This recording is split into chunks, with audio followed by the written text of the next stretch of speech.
हाय, योगिताज किचनमध्ये आपल्या सगळ्यांचं स्वागत आहे. मी बनवणार आहे भरलेलं वांगं. त्याच्यासाठी मी ते वाटण करून घेतलेलं आहे. कांदा, खोबरं, लसूण, अद्रकचं वाटून ठेवलं. एक आठवड्याभराचं वाटण वाटून ठेवते मी. तुम्हाला पाहिजे नसेल तर थोड्या क्वांटिटीमध्ये तुम्ही आजच्या पुरतं करू शकता. इथे मी वांगी कापून व्यवस्थित कीड वगैरे आहे का बघून घेते आणि मिठाच्या पाण्यामध्ये ठेवते.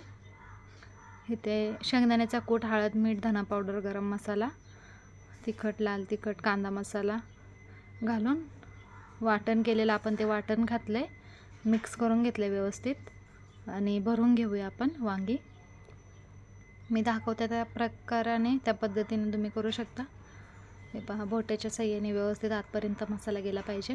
वांगी भरून तयार आहेत आपली. कढईमध्ये 2 पळ्या तेल घातलेलं आहे मी. त्याच्यानंतर त्यात चिरून घेतलेले टोमॅटो घातले. मोठा असेल तर एकच घाला, छोटे असतील तर 2 घाला.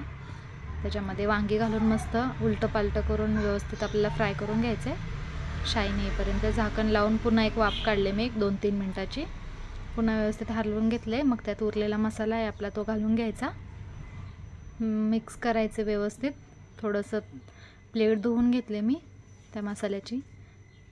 आणि तुमच्या आवडीनुसार, गरजेनुसार तुम्ही पाणी टाका त्याच्यामध्ये. हे पहा, मस्त फ्राय करून घ्यायचं व्यवस्थित. अशा प्रकारे तुमच्या आवडीनुसार तुम्ही ग्रेव्ही ठेवा.